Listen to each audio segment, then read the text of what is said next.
माझ्यासारखी चूक तुम्ही करू नका, कारण मी जी चूक केली ना ती मलाच माहिती आहे आणि काय चूक आहे ती बघा.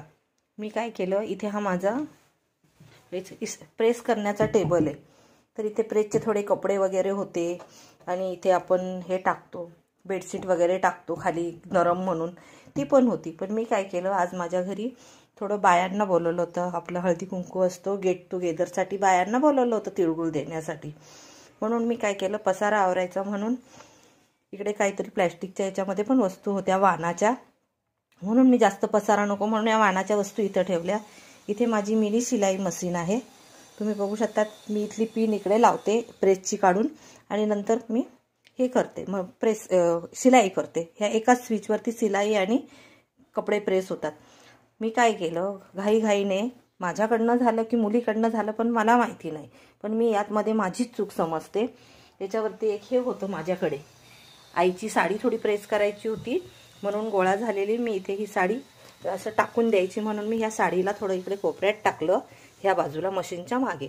आणि इथे हा फूट प्रेस पण आहे आणि इकडे ही प्रेस जी होती ती मी अशी टाकून दिली, इथे साईडला टाकून दिली अशी प्रेस पण इथे, म्हणजे ह्याच कपड्यांमध्ये अशी घाईघाईमध्ये तिरपी तारपी ती टाकले गेल्यानंतर मला हे माहीत नाही की हे सामान ठेवताना माझ्याकडनं चुकून हे स्विच चालू झालं की काय, मला ते पण माहीत नाही. किंवा मुलीने इथे कपडा मारला की काय, वाटत नाही कपडा मारल्यासारखं, कारण याला डस्ट पण दिसते, म्हणजे मुलीचं काही चूक नाही आहे त्याच्यामध्ये. तर माझ्याचकडनं हे सामान ठेवता ठेवता मला धक्का लागला आणि बटन चालू होऊन गेलं, त्यातलं स्विच चालू झालं. तर मला कमीत कमी हे सगळं करून झालं तेव्हा आता त्या गोष्टीला माझ्याकडनं जवळजवळ 3-4 तास झालेत, पण माझ्या ते लक्षातच आलं नाही. मी 2 वेळेस घरामध्ये आले तर मला काहीतरी वायर जळल्याचा वास आला, म्हणून मी परत बघते खिडकीकडे. मला कधी कधी वाटतं की मुलगी पण असं मोबाईल वगैरे चार्जिंगला ठेवून देते इथे तिच्या स्टडी रूममध्ये, तर मी तिचा मोबाईल पण बघितला, अरे मोबाईल पण तिथे नाही आहे, मग आता झालं काय. म्हणून मी अचानक इकडे माझं लक्ष गेलं की वास कसला येतो, बाहेरून येतो की काय येतो. मी बघितलं तेव्हा मला समजलं की हे माझं बटन चालूच आहे. बटन चालू राहिलं, बघितलं, लगेच मी प्रेसला हात लावला. प्रेस पण अजून गरमच लागत असेल, ही मला तर लागते हे गरम, पण तुम्हाला कसं समजणार, आता पण चटका बसतोय प्रेसचा, तर हे प्रेस पण गरम आहे. त्याच्याबरोबर मग मी ह्या साडीला हात लावला, ही साडी पण गरम आहे. पण मला वाटलं की समजा आता ही साडी चिटकली तर त्याला, पण साडी चिटकली नव्हती, कारण अस्ताव्यस्त पडलेली ती साडी पण अशी टाकलेली होती, प्रेस पण टाकलेली होती अशीच फेकून दिल्यासारखी त्या कपड्यावरती.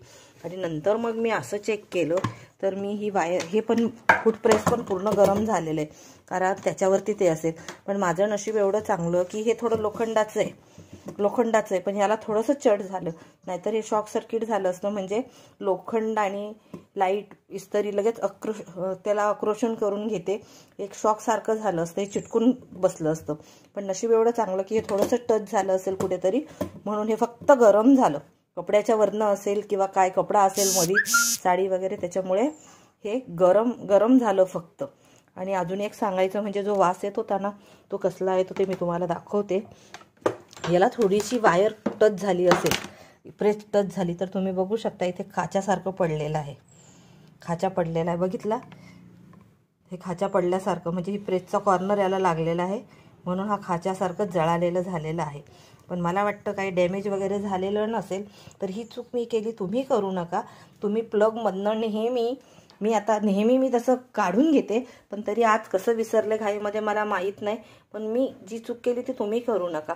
तुम्ही जर प्रेस करत असाल तर नक्कीच तुमचं हे स्विच बंदच असेल, हे तुम्हाला पण माहिती, मलाही माहिती आहे, तरी पण तुम्ही जो प्लगमध्ये ती पिन घातलेली आहे ती पिन काढायला विसरू नका.